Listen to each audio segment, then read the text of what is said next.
Have you ever stood between two people who both seemed right, but very different? One says, "Follow the rules, or there will be trouble." The other says, "I love you, come sit with me."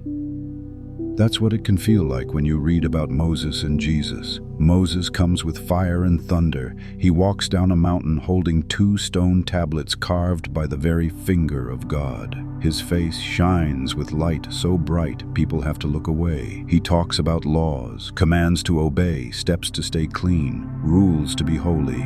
Jesus walks gently through dusty towns. He touches lepers, blesses children, and tells stories about lost sheep and forgiving fathers. He talks about love, mercy, and grace. His face is kind, his words soft, but his truth is deeper than any mountain. Now stop and ask yourself, if Moses brought the law and Jesus brought grace, are they in a fight with each other? Is it Moses versus Jesus? Is it law versus love? Judgment versus forgiveness? Rules versus relationship? Some people say you have to choose. You either follow the law like Moses, or you follow Jesus and forget the rules. But is that what God really wants? What if Moses and Jesus are not fighting at all? What if they're part of the same story? What if one builds the foundation and the other opens the door? What if Jesus didn't come to erase what Moses did, but to finish it? In this video, we're going to walk slowly through that mystery, not with heavy debates or big words, just a simple path from the mountain of Moses to the cross of Christ. And by the end, you'll see not a conflict, but a connection, a beautiful thread that ties them together, a voice, God's voice, spoken through both. Let's begin.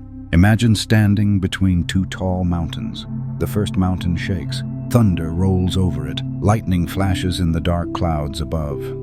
And at the top stands a man, Moses, holding stone tablets carved with laws. He has been with God. His face glows with light, and his voice is strong, full of warning. Obey these commands, or suffer the consequences. Now look at the second mountain. It's quiet here, peaceful. The sun is rising. Birds sing softly. And on this hill stands another man, Jesus. He holds no stone. His hands are open. His eyes are full of love. He says, "Come to me. I will give you rest." Around him are people the world forgot, sick, poor, broken, sinners, and he welcomes them.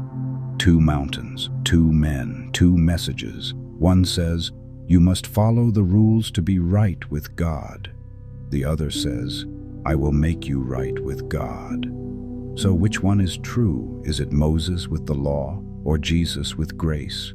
Is God a rule giver or a rescuer? Is he serious and strict, or soft and forgiving? Some people say you must choose. They say Moses and Jesus are on opposite sides, that it's law versus love, that God was harsh in the Old Testament and kind in the New, that Moses brought fear, but Jesus brought freedom. But something about that feels too simple, doesn't it? Could it be that we're missing something? What if Moses and Jesus are not enemies? What if they're part of the same story? What if Moses gave us the beginning and Jesus brought the ending? What if God was speaking through both, just in different ways? You see, Moses gave the people a map, but Jesus showed them the way home. Moses gave rules for holy living, but Jesus gave his own life so we could live. The law tells us how far we've fallen. Grace tells us how far God came to reach us. This isn't a battle between 2 voices, it's a harmony, a melody that started with Moses and found its full song in Jesus. So in this video, we're going to slow down. We'll look at who Moses was. We'll see what Jesus really said. We'll uncover how law and grace dance together, hand in hand. Because the question isn't really Jesus versus Moses. The real question is, what is God trying to say through them both? To you? Let's walk into that story together. Before Jesus walked the dusty roads of Galilee, before the cross, before the crowds, before the miracles, there was Moses. Moses was a baby who was supposed to die. But God had other plans. His mother placed him in a basket and floated him down the river, hoping someone would find him. And someone did, a princess from Pharaoh's palace. So Moses grew up in Egypt, in riches, in power. But his heart was with his people, the Israelites, who were slaves. One day Moses saw a slave being beaten, and something in him snapped. He fought back, he ran away, he disappeared into the wilderness. For 40 years he lived as a shepherd in a quiet land, until one day he saw a bush burning, but it didn't burn up. And out of that fire, God spoke, "Moses, I have seen the suffering of my people. I will use you to set them free." At first, Moses was afraid. "I'm not good at speaking," he said. "What if they don't listen to me?" But God promised to be with him. So Moses returned to Egypt and stood before the mighty Pharaoh. "Let my people go," he said. And when Pharaoh refused, God sent plagues, frogs, darkness, hail, and more, until finally Pharaoh gave in. Moses led the Israelites out of slavery, through the Red Sea, into the desert, toward a land God had promised. But freedom wasn't easy. The people complained, they got scared, they turned back to old ways. So God gave them laws, guidelines for living, rules to show them how to love Him and love each other. On a mountain called Sinai, Moses met with God. Thunder shook the ground, smoke filled the sky, and God gave Moses the 10 Commandments, etched into stone. Moses became the messenger between God and the people. He brought truth, order, and holiness, but he also showed us something else. Even with laws, people still messed up. Even with commands written in stone, hearts stayed stubborn. Moses showed us what God's standard looked like, but he also showed us how hard it is to reach that standard on our own. Moses was faithful, he was chosen, but he was also waiting, just like the rest of us, waiting for something more, waiting for someone more, someone who wouldn't just give laws, but would change hearts.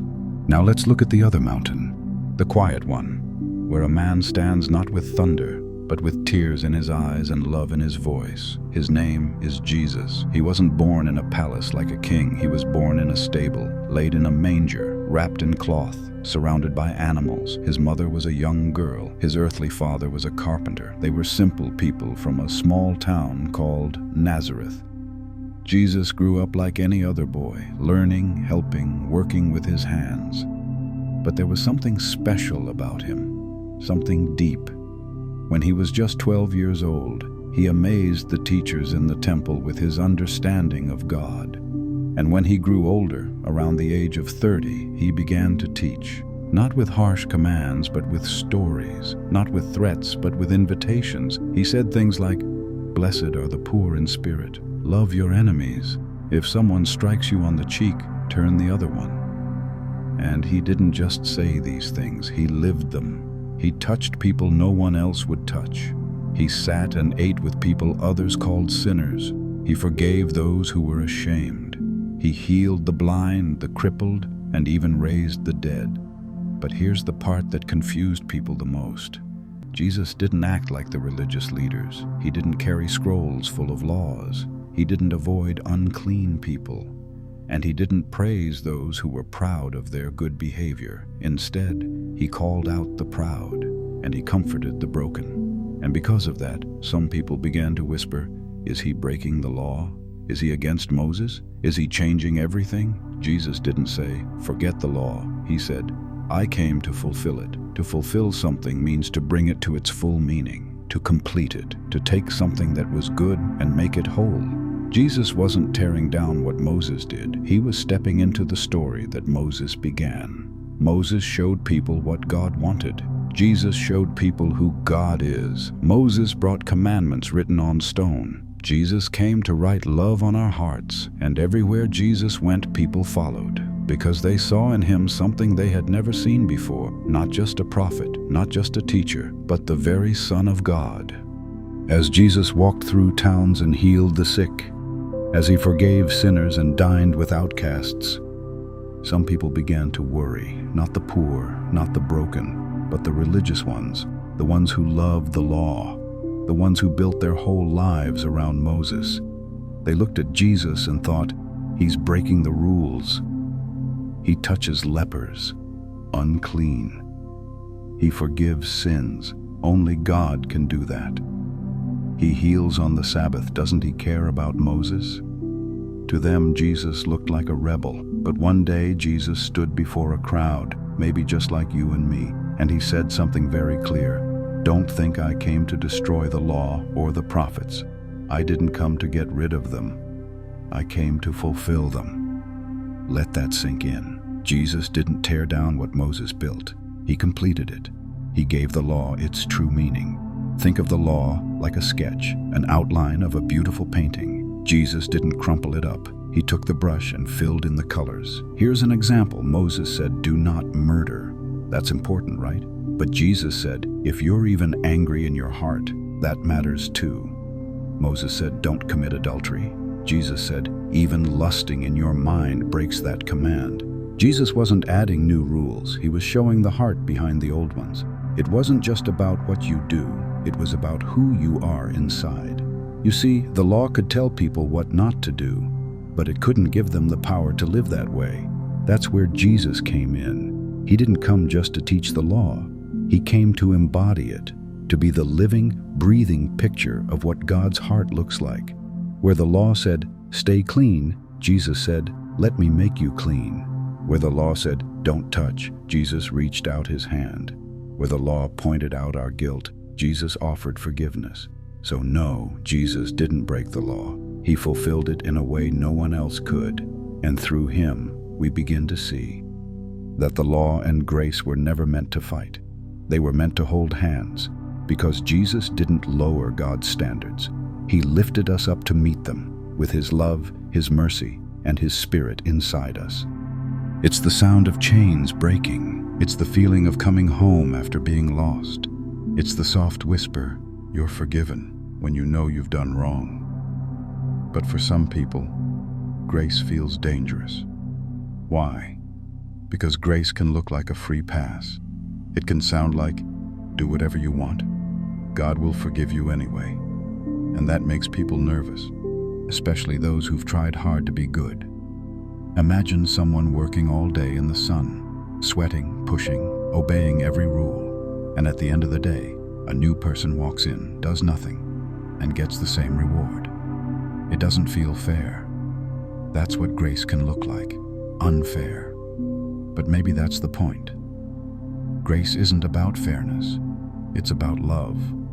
Paul, one of Jesus' followers, asked a question in the Bible.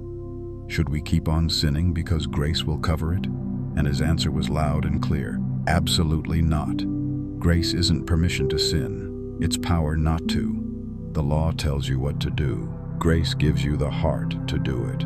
Without grace, the law becomes a heavy backpack full of guilt and fear. But without law, grace becomes empty, like a story with no beginning. We need both, but they must come in the right order. The law comes first. It shows us our need. It reveals the cracks in our hearts. It helps us realize that we can't fix ourselves.